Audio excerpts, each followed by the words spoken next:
Oh my God. No, no, no, no, no. All right. You know what I'm saying? Like, what are we doing? All right. I love you guys, though. I know we're going to argue about the moon, but that shit is crazy. Okay. Now let's look at Trump. And I know he was talking about Epstein, and I've been doing a lot of research on Epstein, and I want to talk about one of his other people, okay? Because I know we're talking about Ghislaine Maxwell. Maybe she's going to go and give some testimony to try and exonerate Trump. But I don't know if you guys know it, but he had another person like Ghislaine. Jeffrey Epstein had a second, like, I don't know, whatever you'd call them, a second person who was in procurement and protecting, okay? And she never got prosecuted. And she, in fact, lives in like a $6 million home in New York City. And we're going to talk about her. Yes, another recruiter. Thank you, Hope. Yeah, we're going to talk about her. And like, this is wild. There's something else going on here. There were some other people like Kellen that did not get charged, that were allowed to sort of slip through the cracks. And this one in particular, there's two people I want to focus on. One is her, who the recruiter woman, and the other one is a district attorney down in Florida who sort of like helped the case fall apart and started sort of arguing to help Epstein. There's two new people that I want to focus on in this thing. No, not 𝗃𝗃. 𝗃𝗃 was the federal attorney, but there was a local prosecutor in Palm Beach that was working on the case that was like ready to prosecute Epstein. And then they sort of like met with Epstein and some other officials. And then they started like tearing the case apart. The local prosecutor did. And this is really interesting. A guy named 𝗙់_𝗪, right? I think it's, we're going to look at him too. Hold on one sec. Let me find him.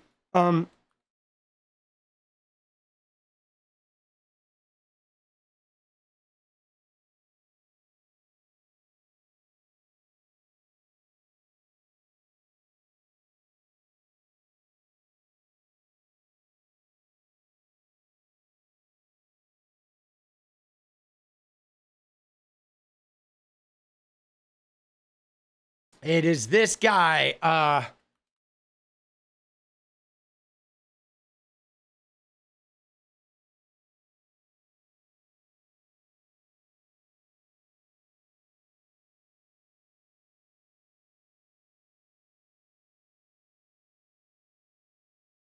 This guy. Oh, 𝗙cie. Right here, this guy, 𝗣𝗢𝗙𝗃. Okay, he was the first prosecutor on the case. It's not 𝗙cie, it's 𝗙cie. Okay, it is 𝗣𝗢𝗙𝗃. Yeah, dude, this guy, dude, there is something. Some shit went down with 𝗣𝗢𝗙𝗃 before the feds even got involved, and we're gonna look at that later too. Okay, but first, let's get into Trump. All right, let's look at Trump gave a fucking speech today. Yeah, sometimes truth is stranger than fiction. Indeed it is, guys. Indeed it is.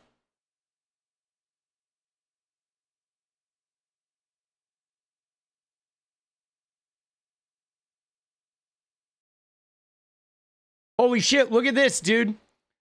Reagan got 63% of Texas vote. Bush got 59%. Trump only got 56, dude.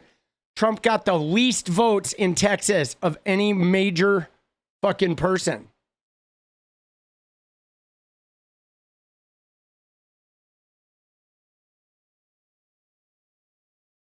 All right. So let's look at the Trump, see if we find anything about Epstein in Trump's thing earlier today. All right. He was giving a little speech. He gave some information here. You wish you were a major person? What do you mean? You are a major person, right? What do you mean by major person?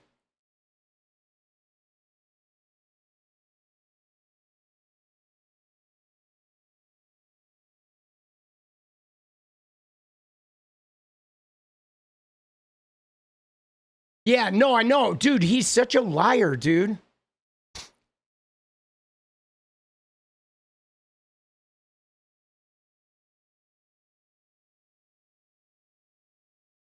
Why are you shouting Trump 2028? Dude, that kind of shit is just, it's going to get you banned, boss. You know, you're going to catch me in the wrong mood, bro. I'm going to be like, later. Dude. Shit. All right. Let's go.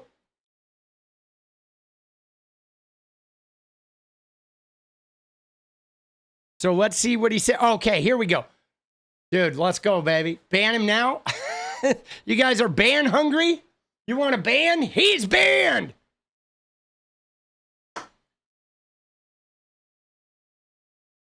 Dude, I'm gonna buy Trump a present though. I am, dude. I'm actually buying Trump a present. I'm gonna buy him a nice pine box. Okay? I am. I'm gonna buy him a pine box. Right? With a little bag of dirt.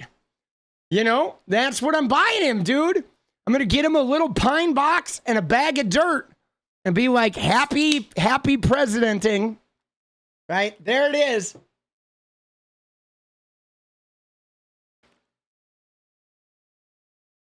Dude, we know what sarcasm is, boss.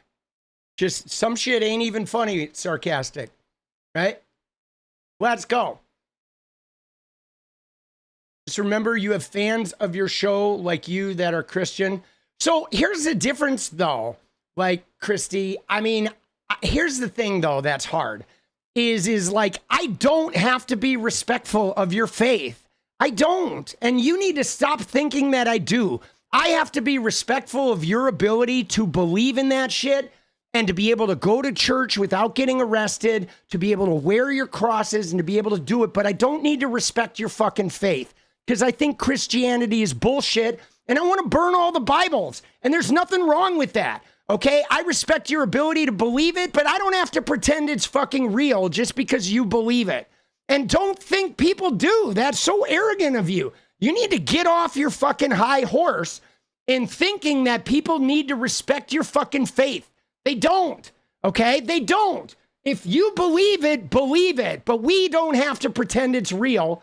You know what I'm saying? We don't. We just have to guarantee that you can engage in it without being discriminated against. Okay?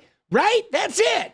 But we don't have to respect it. You know what I'm saying? But we're not going to discriminate against you. If I find out you're a Christian, I'm not going to fucking lock you up. I'm not going to fucking close your churches down, prevent you from getting health care, or, right? I'm not going to do what all the Christians do to the people they don't like.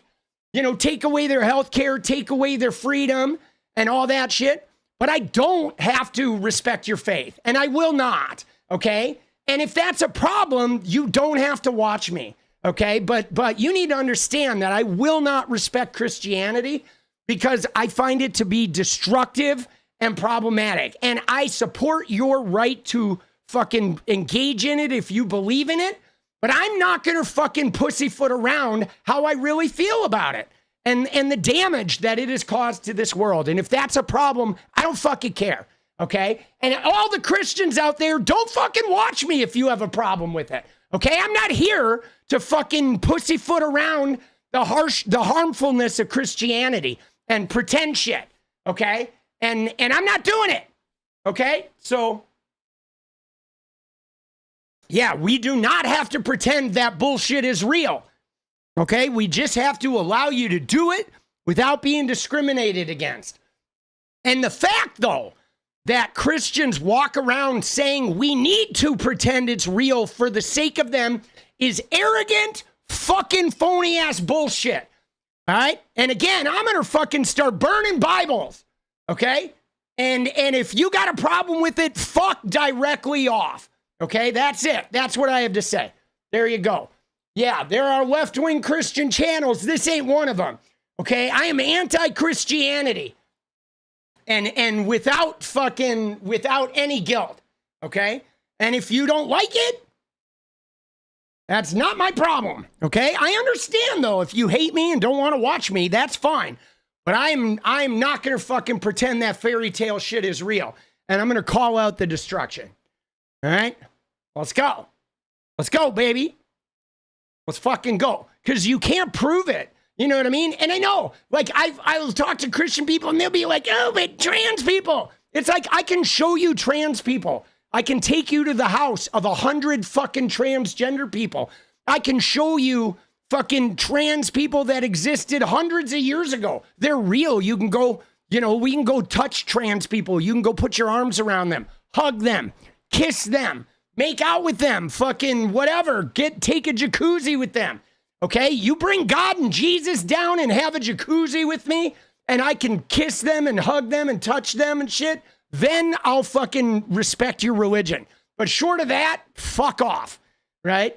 No offense. Respectfully. Fuck off. Dude, respectfully, fuck off. All right. I don't think they're going to be hanging out. Right?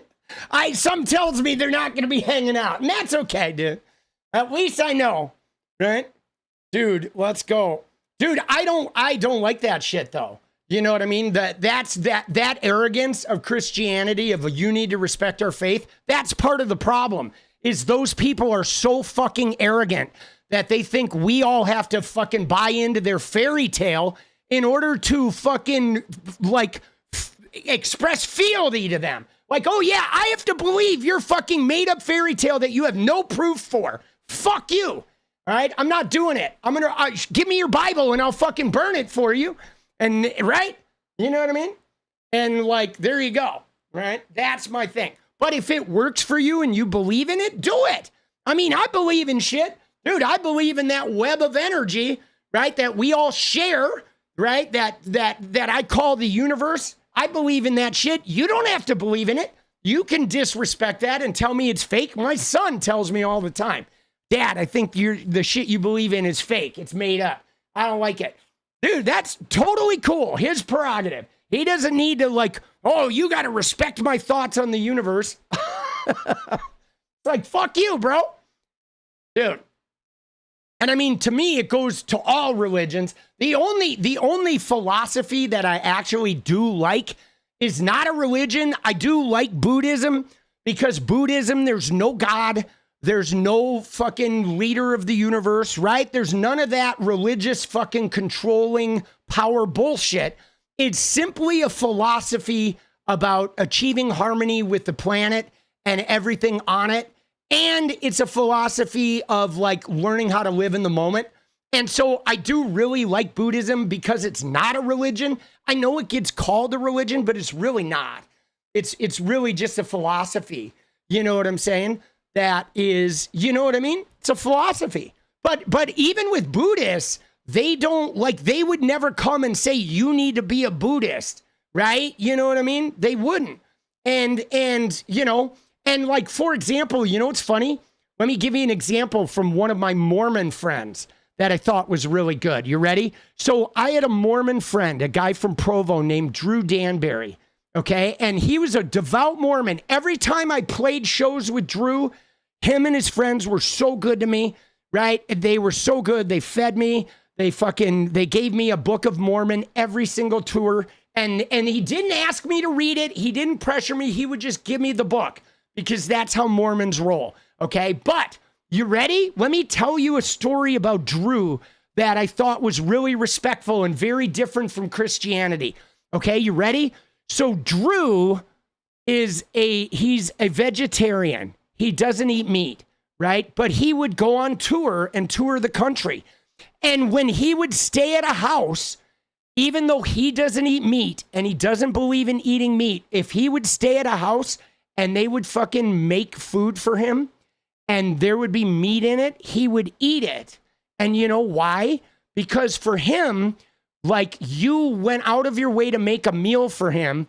And if you made a meal of food that you ate, even though he didn't like believe in eating it, he would not refuse the meal because respecting you making the meal and sharing your food with him was more important than him making you remake it. So you would have to acquiesce to his beliefs. And there's some of that in Buddhism too, where the idea is we don't need to have other people obey our beliefs. That what we can do is we can just show respect to other people's beliefs too. When in Rome, right? Which, you know what I mean? Which means like, if I go to a house where a bunch of Christians on tour, even though I think religion is totally phony, total bullshit, if I go to a house and they say a prayer, I'm not going to be like, fuck you, don't say a prayer. I'm in their house. They made me a meal. I'm not going to say the prayer, but I'll sit there and hold their hands and fucking keep my eyes open and like let them engage in their shit. I'm not going to disrespect them in their environment. You know what I mean? But this is my environment, right? And in my environment, fuck off. We burn Bibles here, all right? And that's the bottom line. But I thought that Drew thing was just really interesting. But all right, now back to Trumpy, all right?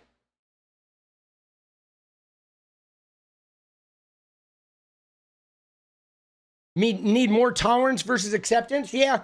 I mean, it as long as I mean, it's hard.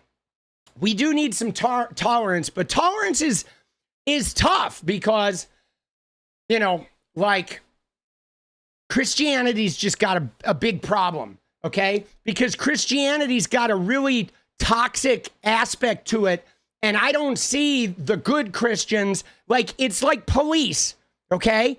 Christianity are just like the cops. And let me just tell you, here's what it is, guys. It's like the problem with police is not the bad cops. The problem with police is the supposed good cops don't eradicate the bad ones. They allow the bad ones to exist, but say, I'm not a bad one, so we're fine. But the bad ones are abusing the whole thing. And Christianity has the same problem.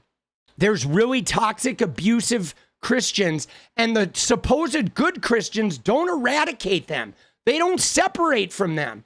You know what I'm saying? And they don't fucking, right? They don't. They allow that shit and try to say, but I'm not one of the bad ones. And it's like, but you are.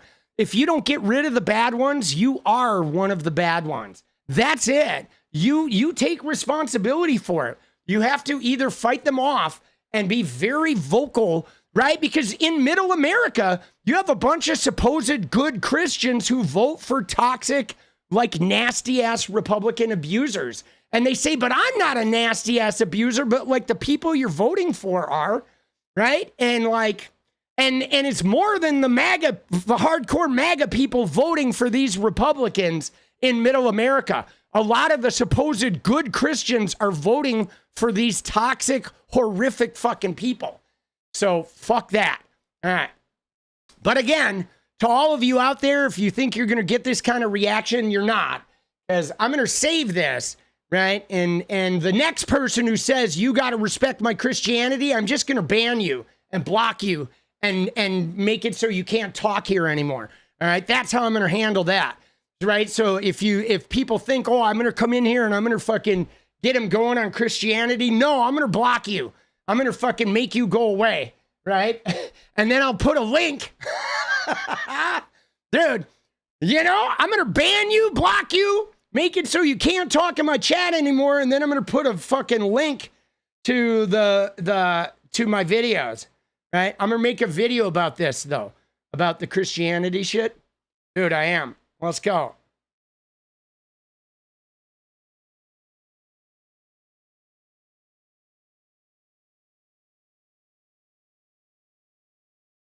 Let's go, baby.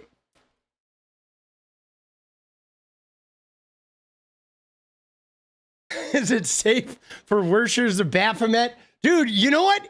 You know what I worship? Guys, what I like to worship in my spare time is this beautiful head of iceberg lettuce, right? It's a beautiful head of lettuce.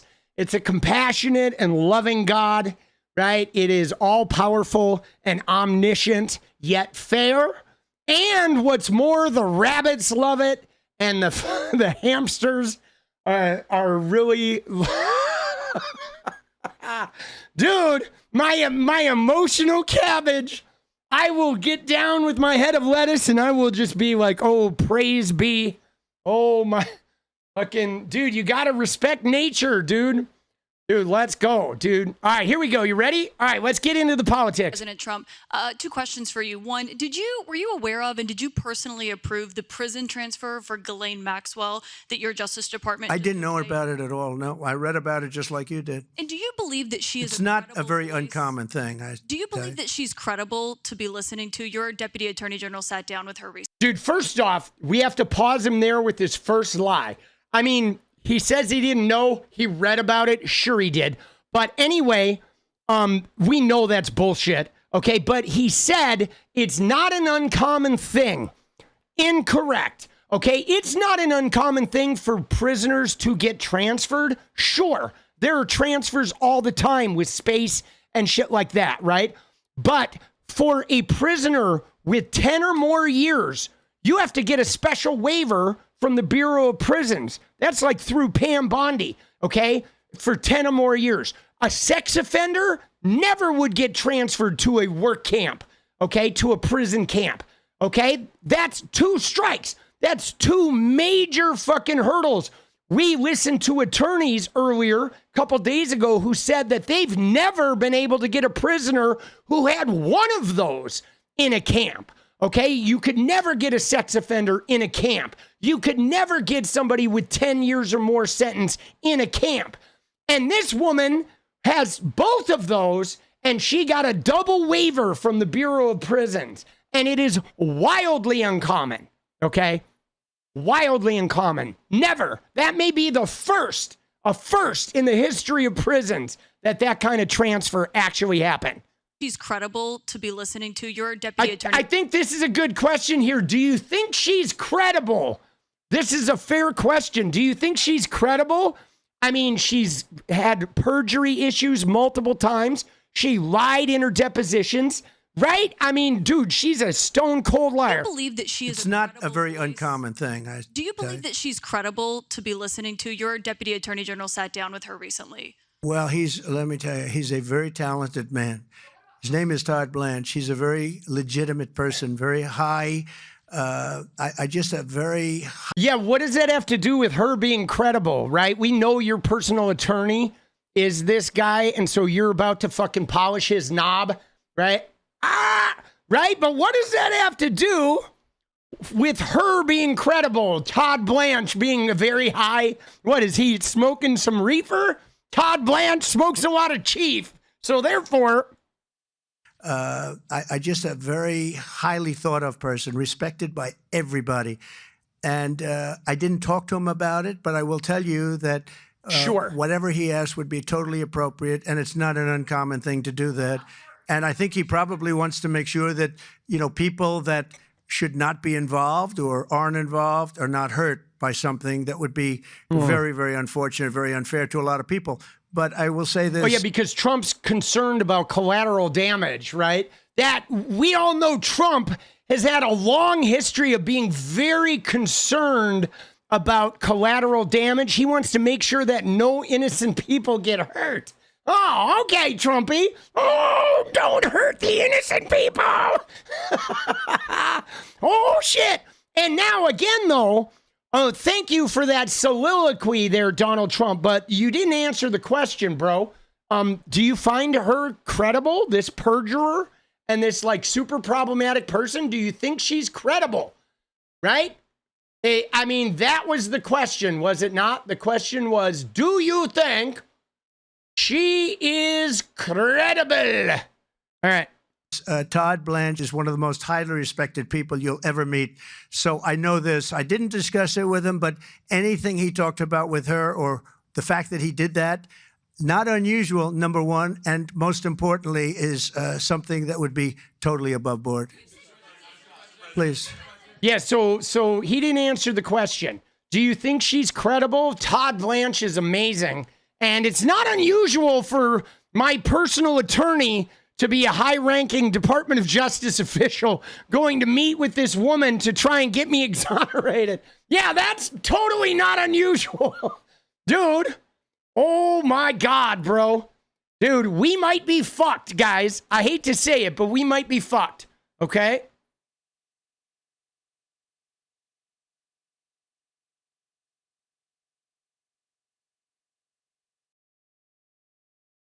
All right, we saw that clip. All right.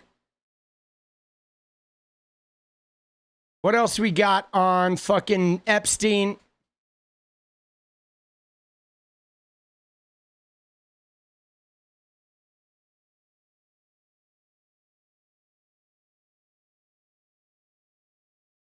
Dude, Trump is on the White House roof. The White House is taking questions, or he was just a few moments ago. Let's listen in, please. Dude, what's he doing up there? He's on the roof. He's coronating the Epstein, the Jeffrey Epstein ballroom.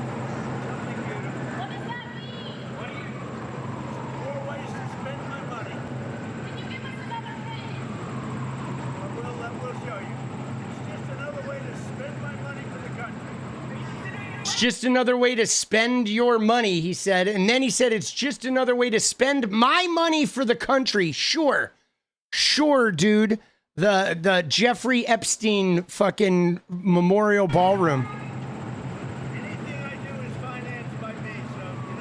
Anything I do is financed by me. Dude, nothing has been financed by this guy. Jump. Just like my salary. Oh, yeah. Oh, yeah. Who needs $400,000 in salary when you can loot crypto for like $2 billion? Oh, Jesus. Yeah, we never mentioned that because you're a rapist and a crook.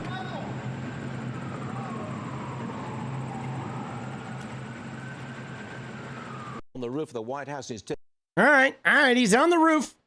He's on the roof. All right. So now let's see if there's anything else here on Epstein. And then okay, that's what we got. So what I want to do real quick, guys, is I want to look at this person, okay? Sarah Kellen, okay? This is really important, guys. All right, and I have an article already pulled up from Business Insider. All right, there she is. Sarah Kellen is her name, okay? And this article is, you may recognize, I used this on one of my thumbnails last night. This is Jeffrey Epstein's little private plane. It's got the JE, okay? This is a photo of Sarah Kellen and Jeffrey Epstein from the island, okay? And this is the same woman in New York, okay? Now, this article here is from 2022, okay? So this is from 3 years ago. It says, judge says Sarah Kellen was criminally responsible in Jeffrey Epstein's sex trafficking scheme during Ghislaine Maxwell's sentencing hearing. Okay, now, so what is problematic about her is how central she was as a recruiter, as an administrator. I mean, if you look at Epstein on the island, like, hold on, we're going to save that. We'll save that. And let me put 𝗏𝗟𝗏 up here. Hold on, let me get fucking 𝗏𝗟𝗏 out of this. And we're going to eliminate that. I want to go with Sarah Kellen and Epstein. When you look at the pictures, okay? Like, for example, okay, here is a picture of her. We're going to see Sarah Kellen now. There is Sarah Kellen with Ghislaine Maxwell, okay? There she is. And that's one photo of her. Here's another one, right, where, let's go to the island. We saw the one there with the thing. Here's one with Sarah Kellen on a fucking, right, on some type of, like, you know, sea-doo or a dune buggy or some sort, right? She was very active on the island, Sarah was. She was like one of his primary deputies. Okay, here's a picture of him on the island, again, with him and Sarah. Okay, this is actually on Little St. James. Okay, she was like third in command. There was Jeffrey Epstein, there was Ghislaine Maxwell, and then there was Sarah Kellen. And what's intriguing about it, here's another image. We're going to go through, we're going to look at all these images. There she is again on Little St. James, giving him a massage. But she was like, I don't know if she had been one of the massage girls and she elevated to this position, but she was a recruiter, but beyond being a recruiter, she was like a manager. She used to book flights for the girls. She used to arrange the massage schedule. She would arrange the transportation of girls to and from his Palm Beach place, to and from his New York mansion, to and from the island. And she was heavily involved on the island. Okay, there are a multitude of images of her and her and Jeffrey on the island. All right, let's look at island specific. Okay. Right, we saw that one. We've seen these. Wait, I want to find the other one with her. Let me see.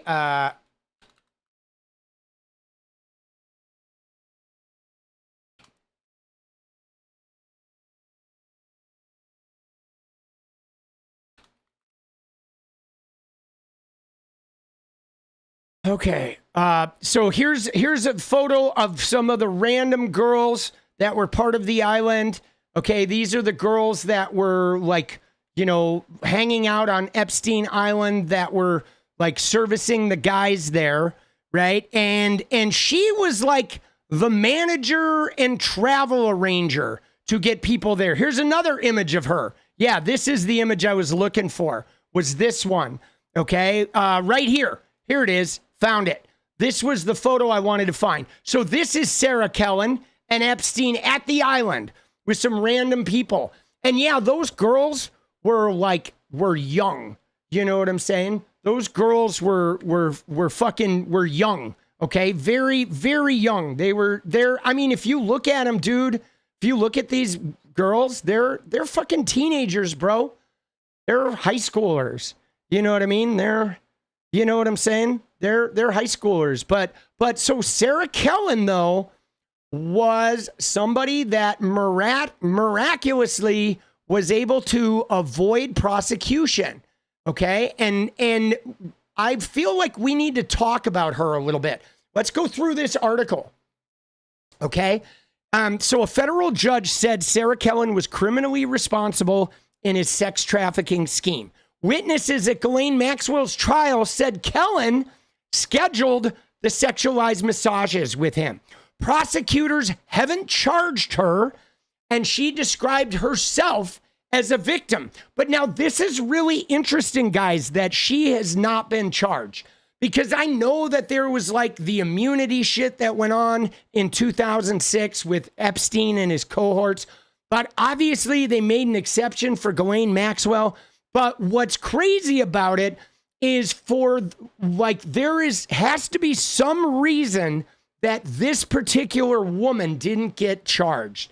And I'm not exactly sure what it is, but I do feel like we have to take a look at her, okay? And so in Ghislaine Maxwell's trial late last year, a name kept popping up over and over again. It was another woman who witnesses said played an instrumental role in facilitating Jeffrey Epstein's sexual abuse of teenage girls, Sarah Kellen.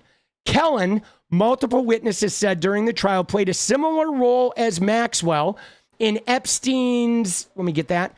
There we go. Excuse me. In Epstein's sex trafficking scheme. Starting in 2002, she worked in Epstein's office building on Manhattan's Upper East Side. So 2002 means she was early in. Okay, 96 is when Maria Farmer went to Jeffrey's office in the dark that night. Trump rolled in and Epstein said, no, she's not here for you. And he took Trump to the back room. And she reported Trump and Epstein in 96 to the FBI. Maria Farmer did, after Epstein sexually abused her sister, Annie, in New Mexico. So this is several years after that, but 4 years before he got busted, where she was working in his Manhattan office, okay? One of Epstein's private pilots said she worked as a personal assistant for both Epstein and Maxwell. So she worked for both. She was like, right? She was like the personal assistant to both of them. She scheduled flights on Epstein's private jets and arranged for his victims to be on them, witnesses said. Kellen also arranged massages, up to 3 a day, where Epstein would rape his victims, witnesses testified. One of the victims in the trial, Carolyn, testified that on at least one occasion, Kellen took nude photos of her before a sexualized massage appointment with Epstein that she was paid hundreds of dollars for. So she was taking naked photographs of these underage girls before they were doing the duty, okay? Kellen's name came up again in court on Tuesday during a hearing where U.S. District Judge Allison Nathan sentenced Maxwell up to 20 years in prison. In discussing the scope of Maxwell's role in Epstein's sex trafficking scheme, Nathan identified Kellen as a knowing participant in the criminal conspiracy and said she was a criminally responsible participant. And there she is with Ghislaine Maxwell. This is one of the photos that was entered into evidence in Ghislaine's trial. The defendant was Epstein's number 2 and the lady of the house, Nathan said, referring to Maxwell. At some point, Kellen took over some of the defendant's duties, but even after that time, the defendant retained her leadership position as evidenced by Carolyn's testimony. So Kellen was doing some of Ghislaine's work even, right? She was like not just Ghislaine's assistant, she was, but there were times when she was doing Ghislaine's work in recruiting and whatnot. Today, Kellen lives in Manhattan, a short walk from the courthouse where Maxwell was sentenced. She was photographed in Soho on Friday by photographers for the Daily Mail. Okay, let's see the photograph. There she is. There she is now. This was in 2022. While Ghislaine Maxwell awaits her fate, Sarah Kellen, her ex-right-hand woman and third key figure in Jeffrey Epstein drama, strolls carefree in Manhattan. Look at her. There she is. Right? Isn't that crazy? She knew they were photographing her too. All right. Yeah, well, and so the names you have in there, Adriana Ross is a really important one too. Okay, because Adriana Ross is the woman who helped them clear out the computers. okay, before the search warrants were executed, Adriana Ross helped like remove a lot of Epstein's computers. So this says Maxwell 60 faces being jailed up to 55 years. Contrast between her fortunes and that of Miss Kellen, 43, could not be starker. Miss Kellen is married to a NASCAR driver turned investor, Brian Vickers, and has rebranded herself as an interior designer under the name Sarah Kensington. So she changed her name, and her husband live in a penthouse in Soho, and they have a $5 million or a multi-million dollar condo in Miami. They're using pounds or right. Last week, they were seen strolling to their personal trainer's studio. But yeah, there she is in Manhattan. But it goes deeper here. All right, you ready? So they reported that she lives in a $5.2 million penthouse in the neighborhood with Brian Vickers. And she's using the name Sarah Kensington. Okay. She also owns a $6.2 million penthouse in Miami. It's not clear why prosecutors have not brought criminal charges against Kellen. They didn't call her as a witness. This is very important too, guys. They did not call her as a witness. Now that's really weird because I would have understood if she was like the state's witness, right? She turns and gives the insider information. She does like Linda Kasabian did in the Charles Manson trial, right? You know what I'm saying? It's pretty often to have somebody that gets immunity, that was part of the conspiracy, that gives all the little details and helps prosecute them. But they didn't call her as a witness. And then Maxwell's lawyers used the fact that they didn't call her as like arguing that Ghislaine Maxwell was a scapegoat, that it was actually Epstein and Kellen that were the main part of the conspiracy. Okay? Now think about that. Okay? Hold on one sec. I had to sponge off the fucking massive forehead here because with my two computers, it's like 1,000 degrees here. But think about that Ghislaine Maxwell structured her defense to say, I'm the scapegoat. It was Sarah Kellen and Jeffrey Epstein that were the masterminds. And there's enough witness corroboration of saying that Sarah Kellen was, high in command and arranged these massages and arranged the travel, arranged the flights on the plane. She certainly arranged visits in Manhattan as well. So she was big enough, even from witness accounts, to be on that high of a level. And yet they never called her. They never prosecuted her. Nothing. Okay. The New York Times reported that prosecutors were considering charges against her. We're going to go look at that in a minute. We'll look at that article in a little bit. Okay. Okay. In an interview with The Sun in 2020, Kellen described herself as a victim of Epstein who was raped and abused weekly, she said. But at a discussion at the Tuesday hearing about how to apply sentencing guidelines for Maxwell, Assistant U.S. Attorney Allison Moe said Kellen's involvement working for her and Epstein illustrated the criminal conspiracy's scope. When you look at the defendant's role in earlier years, she was doing things like calling victims, arranging massage appointments. As the scheme shifted, they brought in another member of the scheme beneath them in the structure and hierarchy of the scheme. The defendant remained a close associate. She was often traveling with them, often traveling with Kellen together. So as Kellen took on some of the tasks that were then delegated to a lower member of the conspiracy, the defendant was higher up in the leadership structure. Kellen could not be reached for comment. So they had this thing working sort of like a weird pyramid scheme, right? Where a girl would come in and she would, take on the massages. She would take on whatever, setting up appointments. And then eventually, though, she would bring somebody in under her to do that work. And then she would be elevated to the next rung of whatever it was, whether it was recruitment or like booking the plane or managing Jeffrey Epstein's personal appointments. I mean, I'm not sure how it worked, but there was a hierarchy where you could evolve from one rung and move up. There was like multiple layers of people between Epstein and the people like actually, it really was functioning a lot like a terrorist cell. Terrorist cells function the exact same way. So she was named in the infamous non-prosecution agreement Epstein made with federal prosecutors in Florida in 2007.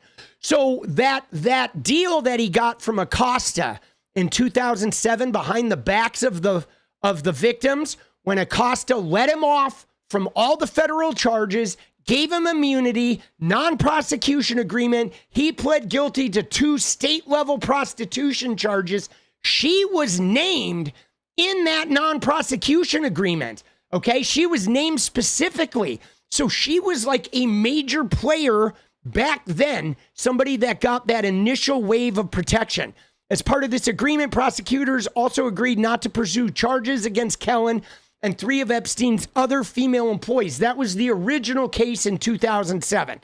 Okay, and there she is at the island in Little St. James.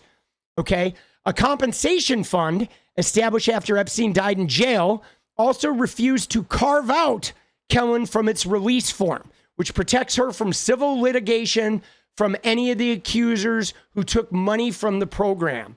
Okay. So she can't be sued, right? Like there was a compensation fund set up to pay the victims, and she can't be sued as part of the deal. Yeah, this is really crazy stuff, man. All right. And the Epstein's victims compensation program has 225 of his accusers. Okay. And while Maxwell's attorneys argued the 2007 non-prosecution agreement in Florida protected her from any federal charges, the judge sided with the prosecutors and rejected it. But I believe that Maxwell wasn't specifically mentioned. And no, you're not blocked from the chat. I mean, if you were blocked from the chat, Grumpy Cat, you wouldn't see your name on the screen there. You know what I'm saying? You see it? Like you're on the screen. All right. So Leslie Groff, another of Epstein's former assistants, will not face criminal charges. And Groff was depicted as one of Epstein's enablers. Okay. Annie Farmer. Okay. And that's just a quote about Annie. But anyway, so this woman is really fucking intriguing to me, okay? Because she has been there from the very beginning, right? She has been there from the very fucking beginning. Oh, wait. Dude, I have it on top chat. I'm sorry, guys. Dude, here, I put it back on live chat. I had the fucking chat thing wrong, guys. You know what I'm saying? All right. Click that link. She's this one. And what artwork?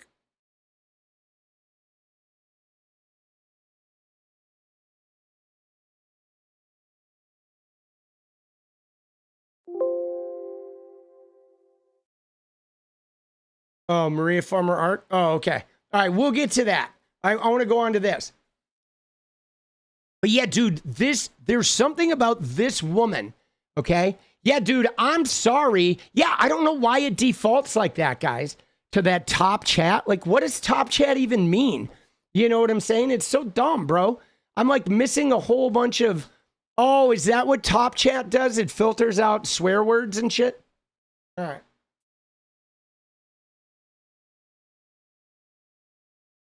Dude, I should probably just take the F-bombs out of the chat anyway, because YouTube, they fuck around sometimes with YouTube.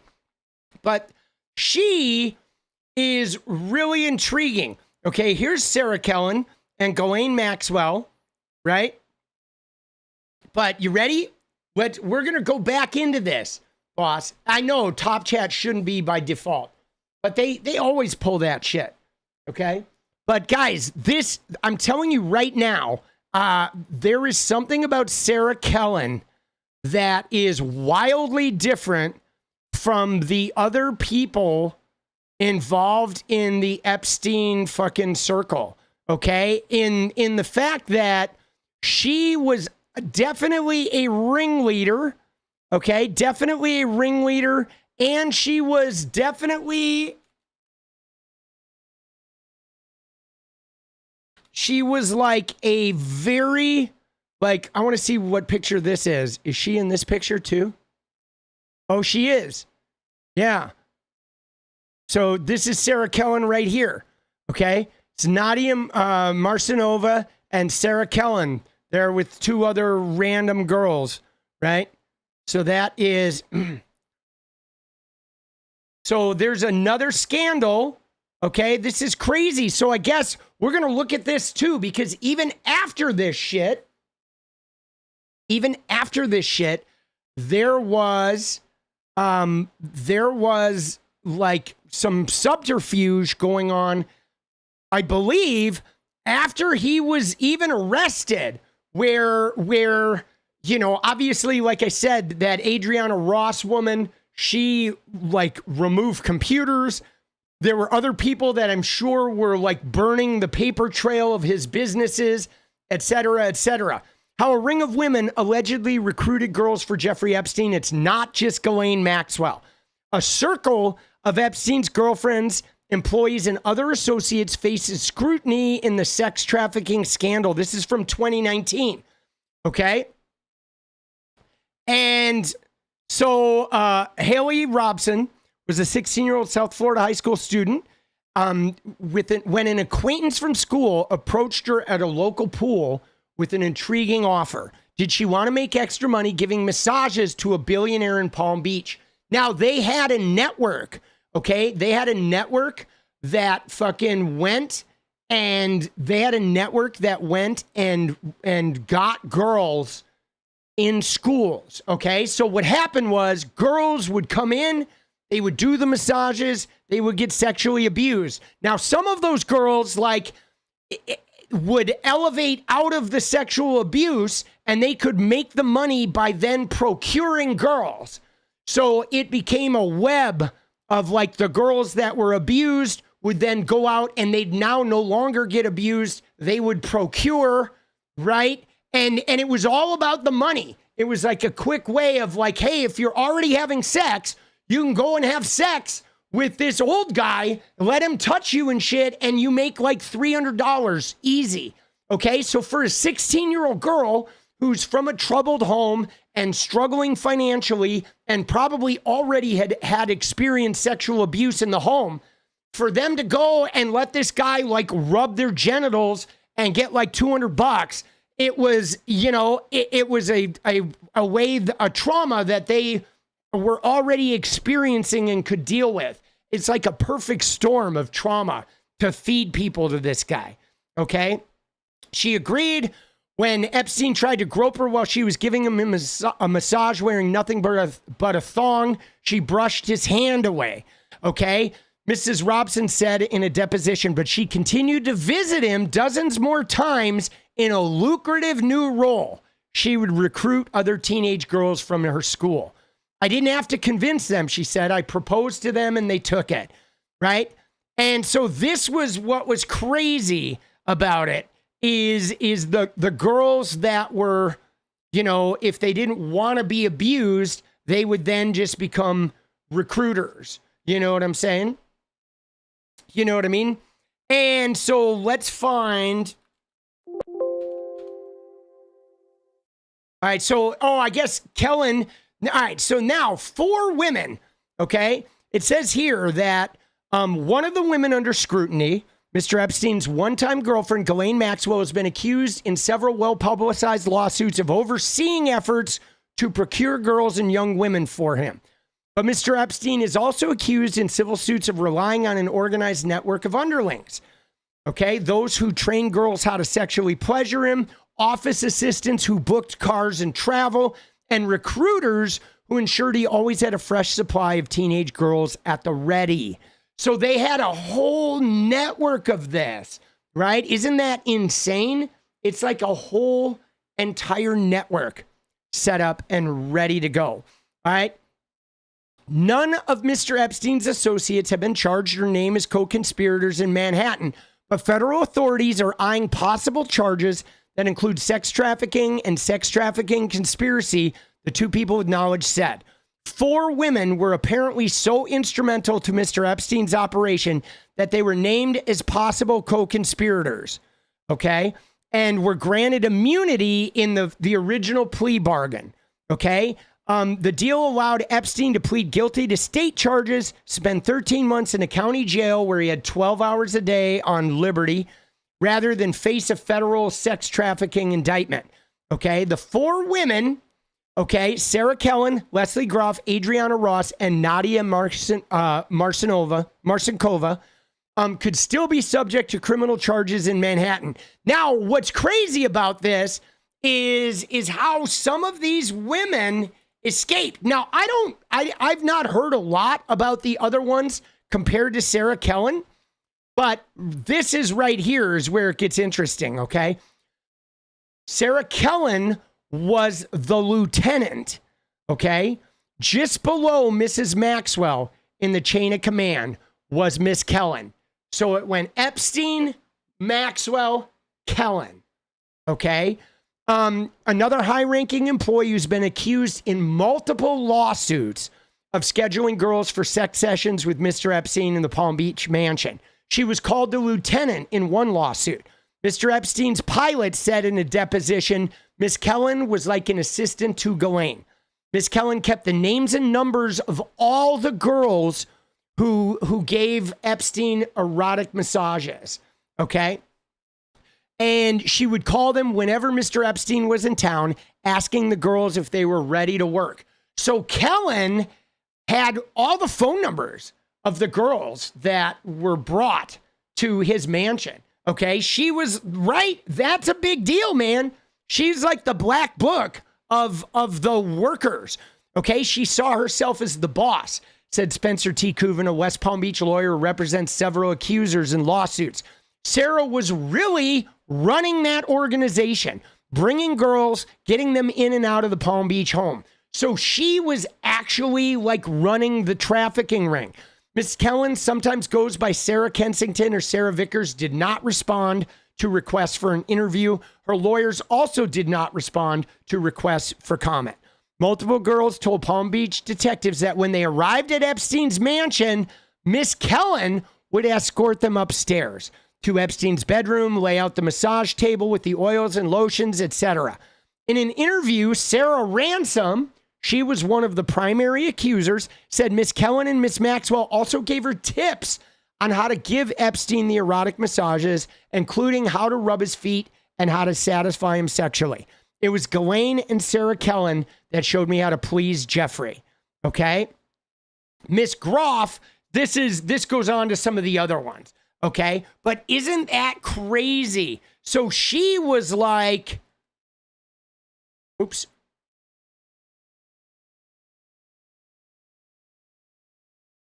Let me see if I find any other mentions of her.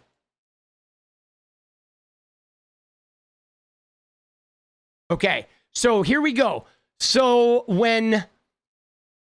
Miss Robson, she was the girl who was procuring teens for him. Okay, Miss Robson, a former stripper and Olive Garden worker, was not among the 4 women given immunity in the original Florida plea agreement, okay? But her role in Epstein's operation was significant enough that Palm Beach detectives had planned to charge her more than a decade ago, okay? She was also sued twice, and she described her role in his operation as recruiting girls in a deposition. When Epstein would fly into Florida, Miss Robson said she would get a call on her cell phone from Miss Kellen, who would tell her how many of the massages the financier needed for the upcoming visit. The 2 of them would hammer out logistics. So Robson was like the girl that was procuring at the school. Kellen was the girl keeping the scheduling book, getting those girls' phone numbers and arranging the massages. Okay? So Epstein would come to Florida and Kellen would call Robson. We're going to need 20 appointments. Robson would go out and find 20 girls that were going to do this. And then Kellen would schedule them.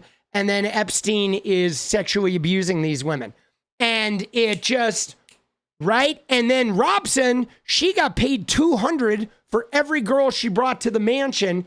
And then the girls got paid as well. Isn't that crazy? Right? The more you do, the more you make. If you were topless, if you were working in your thong, your bra, if he gets to touch you, et cetera, et cetera, et cetera. Okay? Isn't that wild? And now, guys, so what's crazy about this is the logistics behind this stuff. Okay? Because here's what's fucking like crazy about this scenario. Because here we are, okay? We have fucking Ghislaine Maxwell, we have Sarah Kellen. But now there were levels though, guys. When you're talking about Melania or you're talking about Ivana, there were levels, guys, because there was Jeffrey Epstein, who was primarily having sex with teenage girls from Palm Beach, local Palm Beach girls from the middle schools. Oh, it hurts to say that many of them were from the middle schools, guys. They were like 13, 14, okay? But from middle schools and high schools in Palm Beach, okay? That was like Jeffrey Epstein's, massage dates, okay? But then there were girls that went to the island, that went and stayed at the island over extended periods for Epstein and whomever else was there. But then there were girls that were at his mansion in New York. And then there were girls that were at his office building at night when Trump came in and he said, no, she's not for you. Come with me into the back room, right? So there's like layers of this where those local Palm Beach girls that were giving him a hand job in a thong in the Palm Beach mansion, those girls weren't hanging out with Donald Trump. They weren't going to the Mar-a-Lago parties, right? There were definitely levels to the girls that, were at the Mar-a-Lago party that were probably pageant girls. Those were MC2. Those were Trump models, elite models, Karen models, right? Those were those modeling agencies were sort of trafficking a higher class of girl that were like working their way up in modeling. And so those girls are in a different echelon because those were the ones that were more than likely being pimped out to the higher like quality guys. You know what I'm saying? I mean, it's fucked up though. But what's crazy about this, okay, what's crazy about this is how Sarah Kellen, this woman right here, is like crucial to this thing. And we've never heard from her, okay? We've never heard from her. She didn't appear at the trial. To my knowledge, there's not a deposition of hers that has been released publicly. And I believe that this investigation really needs to put her in front of a congressional committee and Adriana Ross and the rest of those women. I mean, the fact that there were multiple women. I know Sulfur. I know this is the first time you've heard of her, which is crazy because there's other women here that did these significant roles, but it all just got buried. And I mean, let's even see if we can find a video about her, okay? Let's even see, you know what I mean?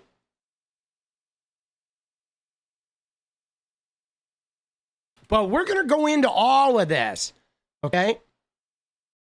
Oh, there is some deposition footage. With respect to each of these minor girls.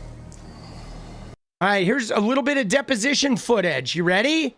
This is from 2021. With respect to each of these minor girls. Isn't it true that you ordered each of them to get naked to give you a massage? When he came in, And he wasn't going to answer. On advice of my counsel, I assert my federal constitutional right under the Fifth. I'm going to take the Fifth. Epstein's deal with the government as a potential co-conspirator. Are you aware of Jeffrey Epstein's sexual obsession with children? You can ask him if Jeffrey Epstein went to the moon. She's not going to answer the question. Instruction of my lawyer, I must invoke my Fifth Amendment right. Today, Sarah Kellen claims she was targeted by Epstein and Maxwell. She says that at no time did she recruit anyone on Epstein or Maxwell. See, she didn't recruit. Okay, at no time did she recruit. She just arranged the schedules. Behalf. But dude, I want to find her. Let's see if we can find some of her deposition.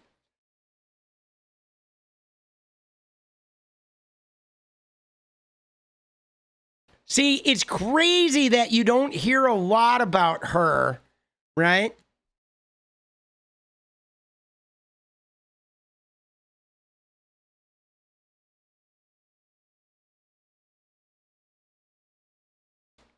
But I want to find more information about this woman. Did you see the smile?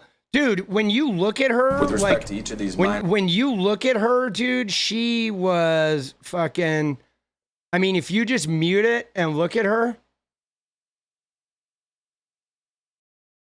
I mean, dude, she's pretty cold-blooded, bro, right? But her insisting is she never did recruiting, right? That's her thing. But she was a major scheduler.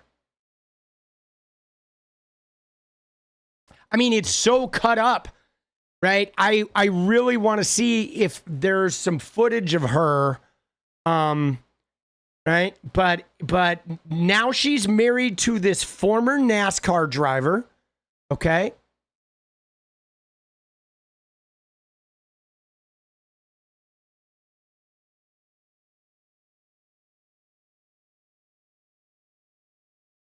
Oh, here's a clip of just her. Behalf. Aware of Jeffrey Epstein's sexual obsession for children. You can ask him if Jeffrey Epstein went to the moon. She's not going to answer the question. Instruction of my lawyer, I must invoke my Fifth Amendment right. No time did she recruit anyone on Epstein or Maxwell's behalf. Lawyers are deposing witnesses and poring over documents. Yeah, dude, she's a mystery, okay? But here's what we know about her. We know, okay? We know is that she we know that she had the black book of the girls. We know that she managed the massage schedule. Okay. Oh, they're getting divorced. Interesting. We know that she managed the massage schedule. We know that she managed travel to and from the island, Manhattan, Palm Beach. She was like the travel arranger. We also know that she took some nude photographs of some of these girls. So she definitely knows where some of the skeletons are buried. Okay. And I might dig out some more shit, but because of the copyright issues with some of this stuff, I can't just go pouring through this shit. But she is, there she is with her fucking husband, right? And look at her though, post Epstein, dude. She marries this fucking Sarah Kensington, okay? And we do know that, Bradshaw. Yes, I definitely talked about that earlier. But it doesn't matter. Like that deal should be fucking null and void. I think there's a way around that shit. Right? There she is with him in New York City at 30 Rockefeller. They're skiing. I mean, dude, she's done a nice little, like, fucking eking her way out, right? You know what I'm saying? But I guess, they are getting a divorce? Is that true? Oh my God, look at that hat, bro, at the Kentucky Derby. Kill me now. All right, let's see what we got here.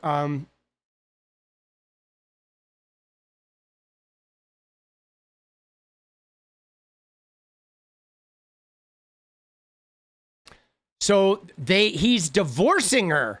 Oh shit. So Brian Vickers, a former NASCAR champion, is divorcing his wife, Sarah Kellen, who has denied being an alleged recruiter for Jeffrey Epstein. They tied the knot in 2015. She was forced into a social media blackout when allegations emerged that his wife kept a Rolodex of young women to recruit. So, oh shit, dude.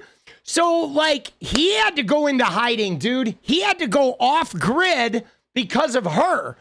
And the disgraced Epstein died in an apparent suicide, yada, yada. So Kellen, who's previously gone by the name Sarah Kensington, also reportedly ran her interior design firm from a home owned by Epstein's brother, Mark. In 2022, district judge said she was criminally responsible. This week, in a statement posted to social media on April 14th, this is, just a couple months ago, Vickers shared a picture of a billboard that said, "Delete that old version of me in your head. It expired."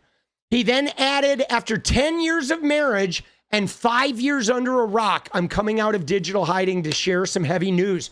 So, dude, he had to go in hiding too, bro. That's crazy. Because of her, he had to go underground. And now he's coming out. He's like, I'm free, getting rid of it. But yes, absolutely, we got to find that money, okay? I'm grateful for the time we shared. I'm grateful for the growth, but he announced his split. And he added that here's the good news. You can expect a bit more action out of me in the coming months. I'm back on my digital game. Kellen hasn't spoken about her divorce, but she denied claims that she was an ally of Epstein's depraved behavior, which is bullshit. She says she's a victim. So yeah, dude, this is crazy. I wonder what he knows too. And you know what's more though? Is I wonder if he's getting out because this shit is heating up. Like, I wonder if these women if their lives are in danger. You know what I'm saying? I wonder if these women's lives are in danger now. There's, a lot of craziness going on. There's a lot of chaos going on. And now that this is coming up, it's resurfacing. It could get wild. All right. It could get wild, but she is definitely a key member. Okay. She is a key member.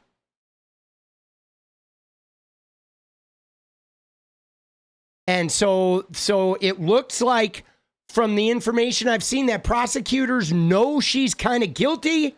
They never prosecuted her. This is so sad. If she's a victim, then Catherine, she was managing massage appointments for girls. I don't care if she's a victim. Okay. Being a victim is one thing, but when you're a victim who then is managing Jeffrey Epstein's schedule and you're arranging the massages, she's no longer a victim. She's a perp now. Okay. Being a victim is one thing, but being a victim who is managing the girls and photographing them nude and making sure that they sexually please these teen girls sexually please this guy, she's a perp. Okay. She belongs in jail. 100%. All right. She's saying she's a victim to try and opt out of responsibility for this shit. Okay. That's what she's doing. She's trying to play that. And now she may well have been a victim initially, but when you go on to become a perp, like, you know what I'm saying? It doesn't matter. It doesn't matter if they groom the girls for those roles. The girls that took those roles, they still deserve some punishment. You know what I mean?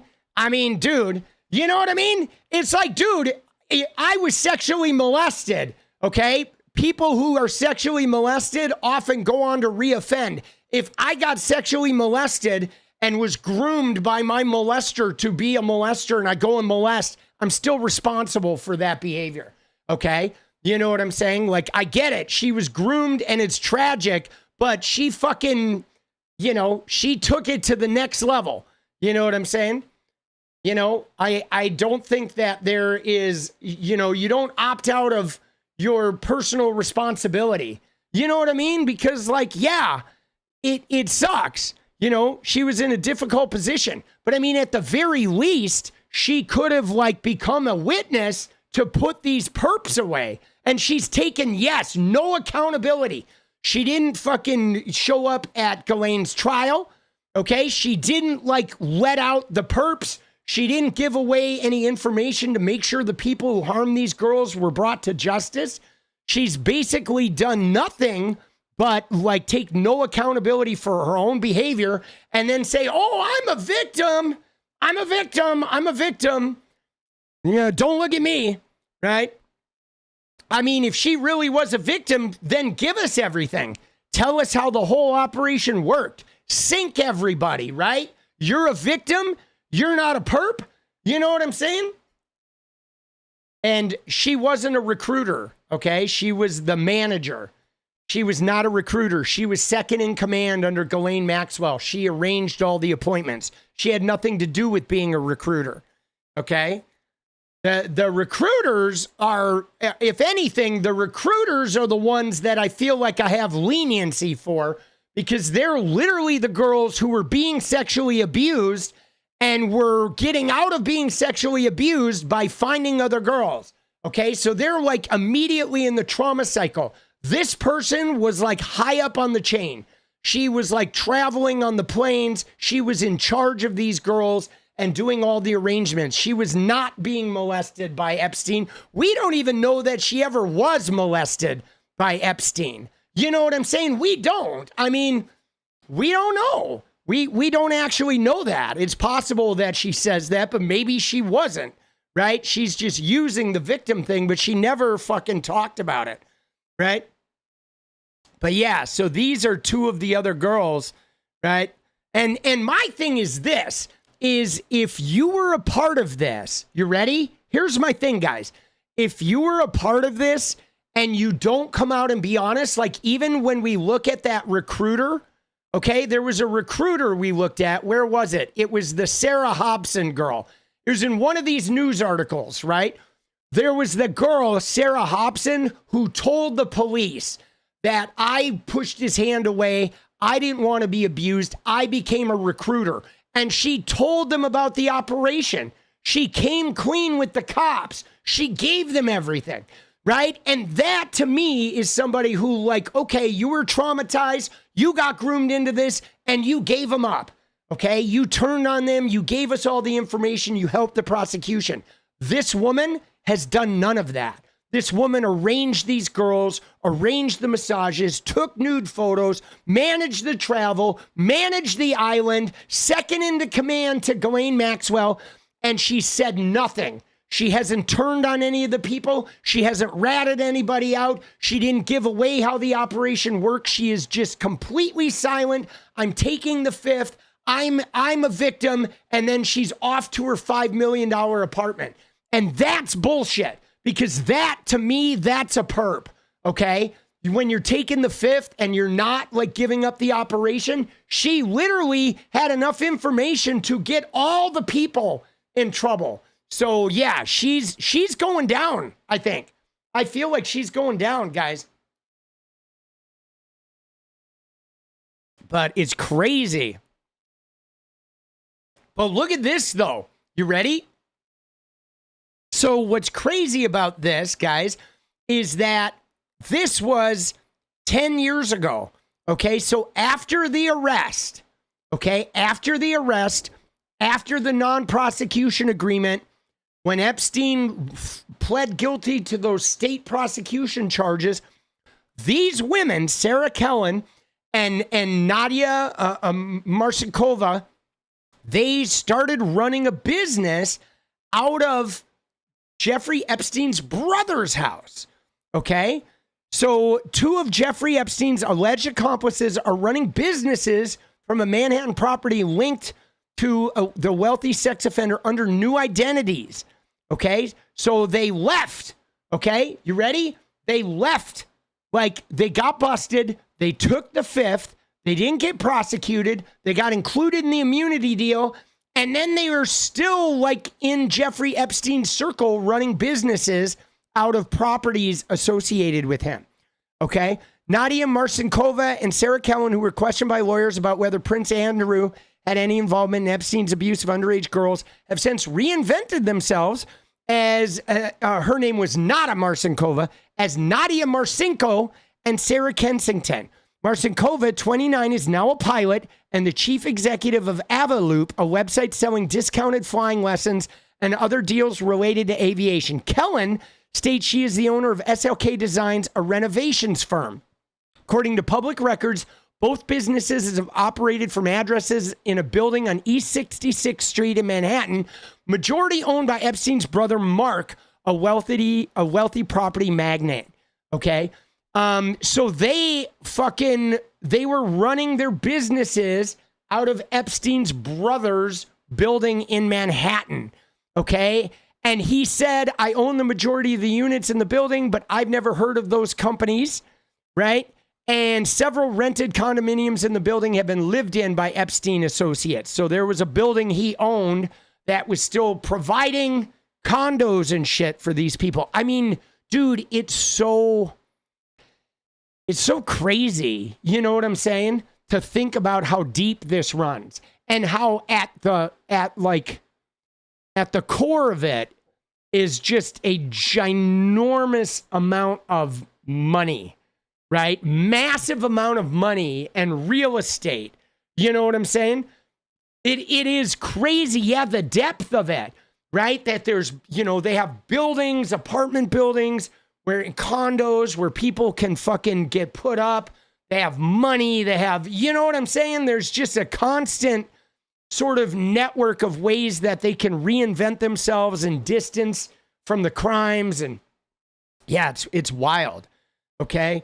And the two women both cited their right under the Constitution when they took the fifth, all right, while being deposed by Epstein victims in 2010. Okay, including whether underage girls were forced to have sex with Prince Andrew. So they took the fifth on Prince Andrew, which is wild because obviously if the answer was no, don't you think they would have just said no? Like, did Prince Andrew ever have sex with underage girls connected to Jeffrey Epstein? No, he did not, right? They took the fifth, guys.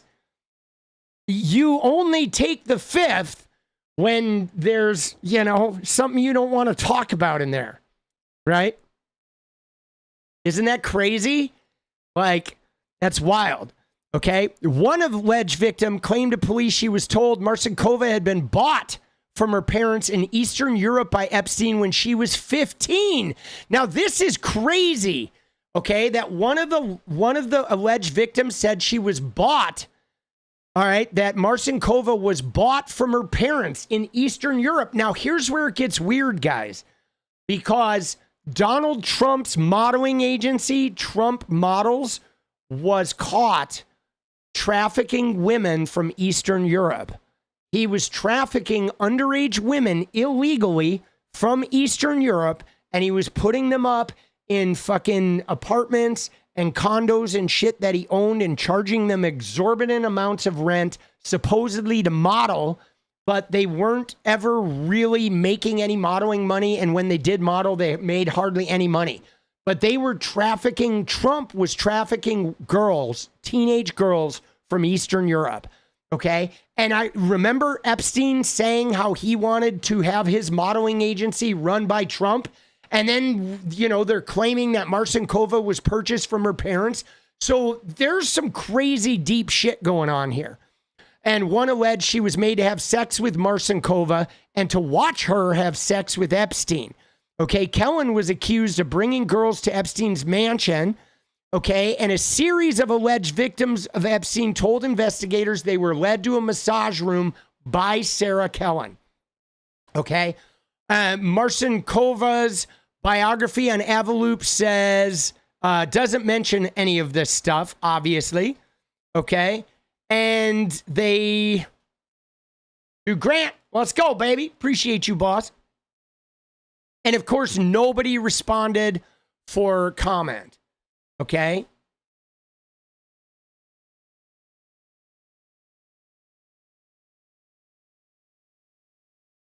Right. And then they own this apartment, these condos, and they're like, dude, thank you, Grant. They own these condos and they're fucking, renting them out to Epstein associates. Right. Isn't that wild? So, yeah, something tells me, okay, that Sarah Kellen is going to be somebody we're going to hear more about. Okay. She worked as a personal assistant. She facilitated the massages. She managed his properties, did the scheduling. She maintained lists of the underage girls. Okay, she's never been charged with the crime. It's partly attributed to that 2007 non-prosecution agreement that granted immunity. All right. She says she's a victim. And she sought damages through the compensation program. So that's really interesting. She actually received damages from the compensation thing too, right? And they're divorcing, all right? And yeah, Isn't that wild? So yeah, dude, I feel like Sarah Kellen is somebody that we're going to be hearing about. Somebody that we definitely need to look into. You know what I'm saying? And so, I mean, dude, you can donate through Cash App. Those are great too, man. Whatever you desire to do, man. I feel like whatever works best for you, I'm down with.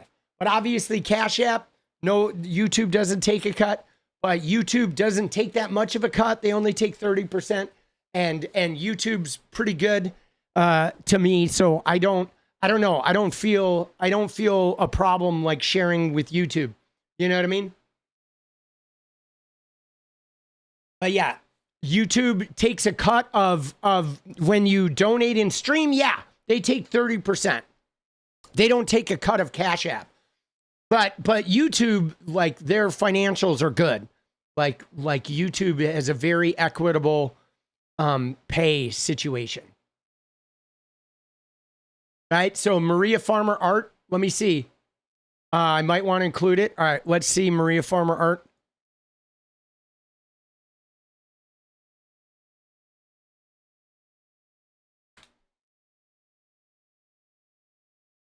So what piece is hers?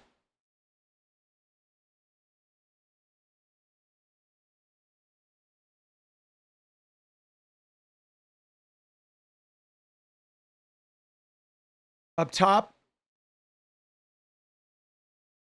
What one? This one? Is this her? I don't know what you're looking at here. Is this one here the yellow NASCAR flag? How do you know that's Sarah?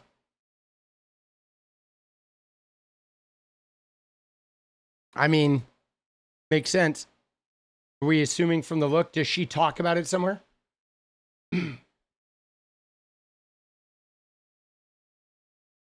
Right. Is it talked about in the interview? It says FBI diagram. Yeah, FBI diagram of silence. I mean, this is crazy. Dude, this is some wild shit, right? I mean, and Maria, by the way, dude, Maria was the first person to report these guys. She reported, and this is something, guys, that we do need to pay attention to, okay? Because the thing about this that we do need to pay attention to when it comes to Maria Farmer is that Maria reported Epstein to the FBI in 1996, a full 10 years before the investigation, okay, before this whole thing went down. 10 years before. And what's more, though, guys, she also reported Donald Trump, okay? She reported Jeffrey Epstein, and she reported Donald Trump. Think about that, guys. She reported Trump too, okay? She reported Trump too in the very beginning. This isn't like 2016, he runs for president and she retroactively says, hey, let me tell you about Trump. This is 10 years before this shit happened. There's verified evidence of her talking to FBI agents about Donald Trump and about Jeffrey Epstein related to the trafficking and sexual abuse of young women. 10 years before Epstein got busted. So there's no way that she knew he was running for president and came out to get him. You know what I'm saying? Like, she was on this in the very beginning. And we saw how Sarah, right? Sarah Kellen, the lieutenant we just talked about, did not arrive on the scene until 2002. So Maria Farmer reported Trump and Epstein a full 6 years before Sarah Kellen even got brought into the fold, and 10 years before she reported him again, and then eventually he got busted and that bullshit immunity deal happened. You know what I'm saying? So yeah, this is crazy, okay? This is crazy, crazy, crazy. right? And I think we got to keep the pressure up on this, guys, because I think we know that Trump is guilty deeply, all right? Last night's stream got copy struck. It did. Yeah, but the stream is up. And you know what I'm saying? And I did make a video. I'm making Jubilee videos without the Jubilee clips. So I'm still making videos about the Jubilee thing too that I am able to monetize. I tried to monetize, like I did some samples where I sped up the Jubilee shit to see if I could get away with it, and it wouldn't, man. It even got it when I sped that shit up, right? It's crazy. Right, yeah, 𝗙𝗟𝗏𝗧 is down here shushing people. Yeah, this is gnarly though, dude. Is this Bill Clinton? That looks like Bill Clinton. And you see Rudy Giuliani, I think, down here, it looks like. We'll have to look at this painting in earnest. Dude, 𝗙𝗟𝗏𝗧 is a fucking degenerate. But yeah, man, when I ran across Sarah Kellen, we're going to look into her. We're going to have days where we look into some of these other Epstein associates and we look into their roles and how they're connected. And dude, it may well be a foreign government. I know there's a lot of people clamoring around this, if it's Israel, if it's Mossad, if it's the CIA and shit or what. I don't know. I honestly don't know. I just know that there's obviously a great deal of power and money behind this shit, and it is all happening in a stratosphere of the world where, you know, people are able to get away with an awful lot. I mean, you know, when you get, you know what I'm saying? When you get fucking, when you get like big money like that, there's a whole different stratosphere. And so the thing about it, Worthy, when you say, is it worthwhile? So it is worthwhile to care about not monetizing. It depends. Okay. It depends on the video, because the thing about it is when you do Jubilee videos, you never reach as big of an audience as the Jubilee does. Okay. Because they copy strike everybody. So it doesn't get a lot of, like, people don't make a lot of viral clips. That's why they get so many views, because they copy strike everybody. So if you make a Jubilee video, it's not going to get this ginormous, like, it's not going to be your biggest video ever, right? Because they're going to copy strike you, and you're going to still be able to, like, put the video out. But because they copy strike everybody, it doesn't become this viral YouTube thing, right? And it has a tendency to more go viral on TikTok.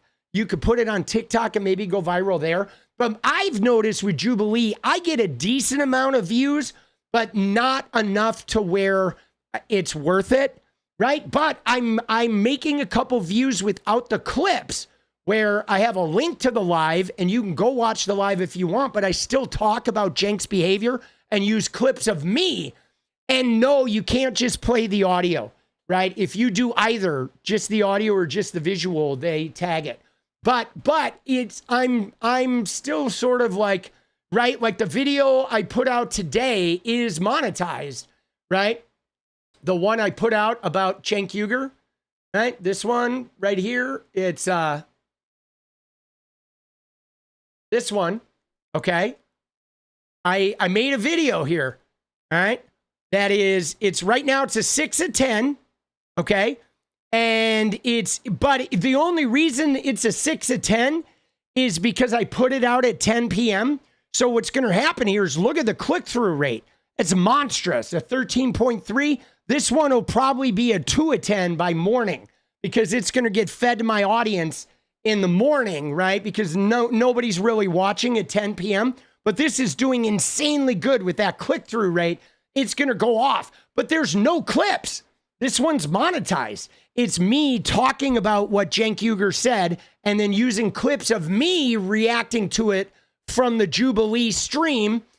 And then there's a link to it. So if people want to go watch the live stream to see Cenk talk, they can. But I'm assuming everyone's seen the Cenk clips anyway. So this is just about my commentary. But I'm going to do this with Jubilee from here on out. Because fuck them.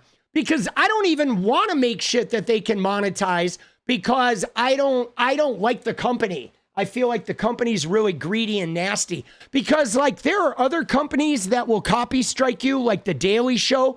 But then if you request to the Daily Show, hey, I'm doing commentary that is fair use, the Daily Show will release the thing and let you do it, right? They just do a blanket copy strike so they can control if you're a shitty creator, they can stop you, right? But these guys won't. And it doesn't matter about the commentary because the only way, it's like they have the option. They have the option to strike you or not strike you. And they always strike and they never like let you have fair use. The Jubilee. They're the stingiest, greediest, shittiest company, which is why I don't like them. Because they're greedy and they're stingy and they like reduce the discourse, right? Like look at Piers Morgan. Okay, Piers Morgan, does he reduce the discourse? Yes. Okay, Piers Morgan is kind of like Jubilee. He's racy, he's tabloid, he's low grade, and he reduces the discourse, but he doesn't copy strike you. He allows you to use that content, to critique it, to bash it, to do whatever, and he allows it to be part of the content ecosystem. But these guys, like Jubilee picks the worst, most extreme creators, often they're liars. They're faking the content, then they copy strike everyone and they reduce the discourse. So they're just like not doing anything beneficial. So I'm going to make videos about Jubilee using none of their clips. Fuck them and fuck them. I'm not letting them have a goddamn dime of my money, dude. You know what I'm saying? I'm not. I'm gonna circumvent it. And I use pictures of them and clips of me talking, reacting. Because everybody's seen the content. I don't need to put the clips of Cenk in there. You've all seen them. You know? You know what I mean? Right? Dude, Mehdi Hassan, oh my God, he would smoke Cenk, dude. Dude, I'm gonna get tariffed. Dude, my nuts got tariffed, boss. I had to pay tariffs for my nuts. It's fucking brutal. All right?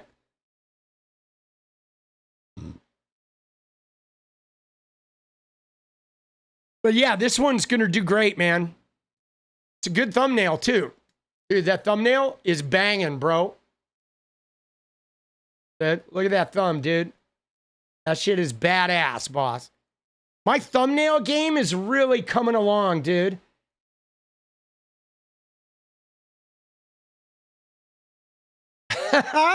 Dude, let's go. A nut tariff, dude. Dude, she was so good, Xena. Love her. What are my thoughts on Hassan? I like Hassan, Grant. I do. I like Hassan. I like him a lot. Right? I mean, he was one of my early favorites in the political discourse scene. Like back, so I got famous playing Fortnite. All right, back in like 2020 during the pandemic, I was like early streaming on my PS4. Then I got a computer. Then I blew up in 2020 and 2021 and got like crazy well known. And was until I fucking went up against Andrew Tate. Okay. And then a bunch of my gaming audience stopped liking me. I started battling with the gamer community after I told Tate to go fuck himself in a fucking debate situation.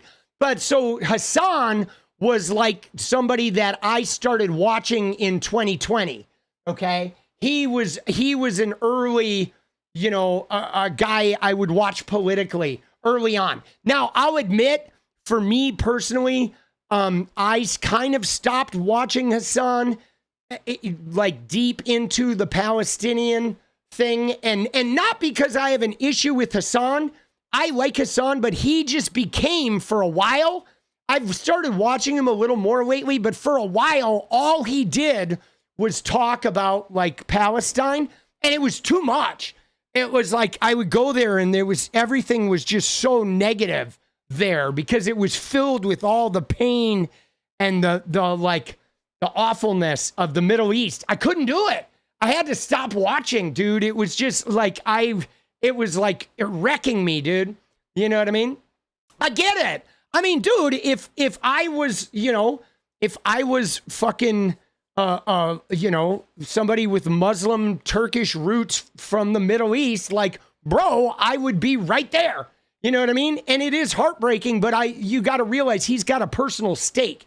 He's got a family, you know, and I like, it's just what's hard for me though is like the way I manage outrage. Like I have to be careful that my outrage doesn't become something detrimental to my mental health. Okay. And immersing myself in nothing but genocide day in and day out and watching that footage over and over is not going to be good for my mental health. You know what I'm saying? It's not. It's just not. And my mental health is really important. I got a family to take care of. I have a fucking, you know, community that I gotta be careful with outrage, right? I have to deal in hope. And I'm also, frankly, I know this may sound terrible. I am outraged by like genocide, but I'm also feel like my specialty is American politics. Okay. I don't have the background in the Middle East. It's not my specialty. And I don't feel like a white guy from fucking, you know what I mean? From Oregon is really the guy who's supposed to be the fucking expert on Palestine, dude. I feel like that should be Palestinian voices, man. You know what I mean? I mean, if a Palestinian voices come and ask me for help, I'm going to help, right? But I don't feel like I'm the guy to like be leading that revolution. You know what I mean? You know? And do I want to watch that right now? Not right now. I'm going to go make videos. I have a ton. I have like an hour of shit right now. But you can put that link in Discord, Bradshaw, and we'll fucking, right? We'll check it out, right? But you know what I'm saying? Yeah, put it in Discord because I'm going to go get ready. I'm going to go make some vids. But yeah, but dude, again, I love Hassan though because he's passionate. He fucking believes in what he speaks. And I still watch him, right? And I still watch him occasionally. I don't really have a lot of time to watch political commentary now because I'm making it. And when you're making it, you don't have time. Like I used to watch it while I would edit gaming videos back in the day. I used to watch Hassan every day. Right. But the you know what I'm saying? But anyway, I'm going to go make some fucking videos. All right. It's time for edit mode, baby.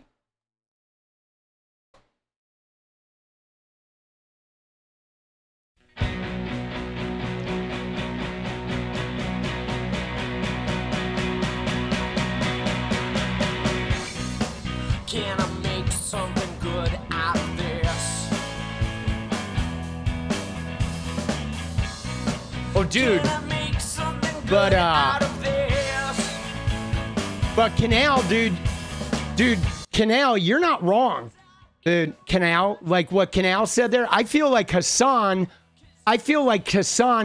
may very well be the most important voice on the Palestinian conflict.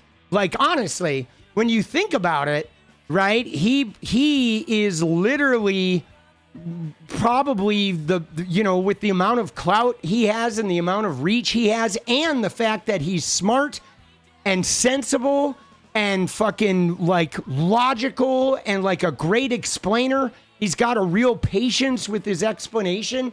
He's like, you know what I mean? He's like one of the best sort of I will convince you. Like I'm not an I will convince you voice. I am a like, fuck you. Here's how it is and take it or leave it. Right. But Hassan is like like he has the capacity to convince, you know what I mean? He's got a really important set of skills about him. And he's like so knowledgeable and so passionate and so like, I don't know, man. I think he's really, really important voice on that, you know? And it's good. I think it's really good to have that, right? He is very patient, okay? He is very, very fucking patient. you know, and I mean, there a lot of times I look at Hassan and I wish I could be more like him. You know what I'm saying? I wish I could be more like him, but I can't. You know, I mean, I can kind of in the room, but not in my online personality. But you're right, Canal, though. The situation is depressing. But for me, I just can't.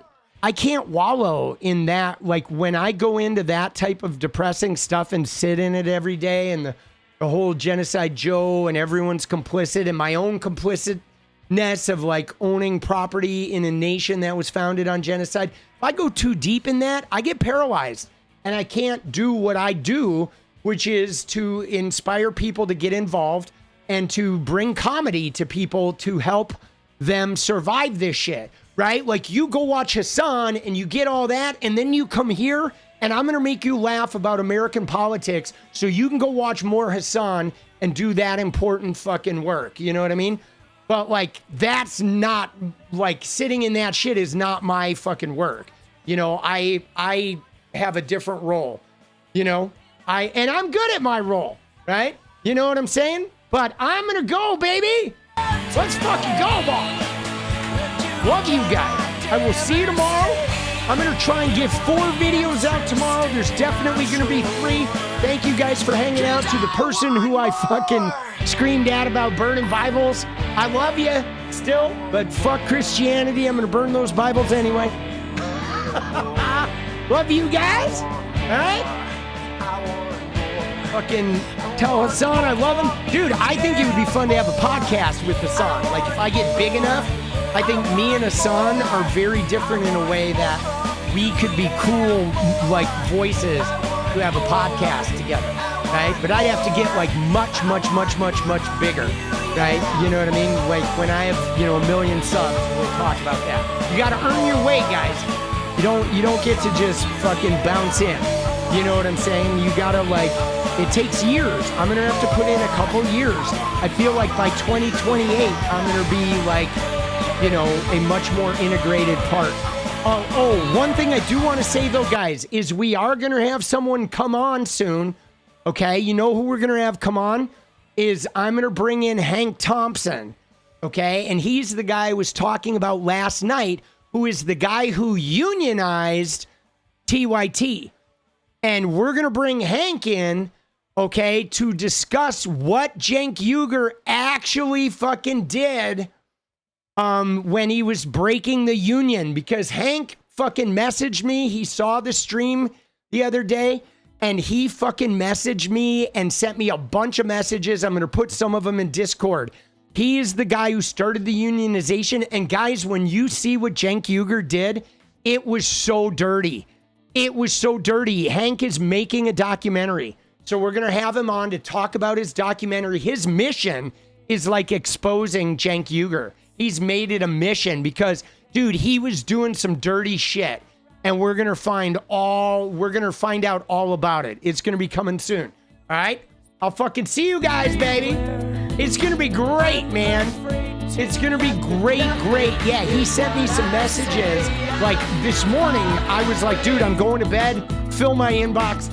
We'll talk about it later, dude. It's good shit, dude. Shanky is a bad seed, guys. He's a dirty fucking dickhead. All right? Love you guys. I'll fucking see you tomorrow, baby.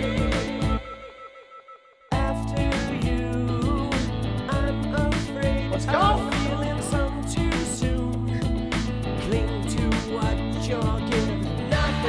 Is what I say. I feel far away. Woo! Nothing is what I think. I will drown in pink. Yeah. See you guys tomorrow.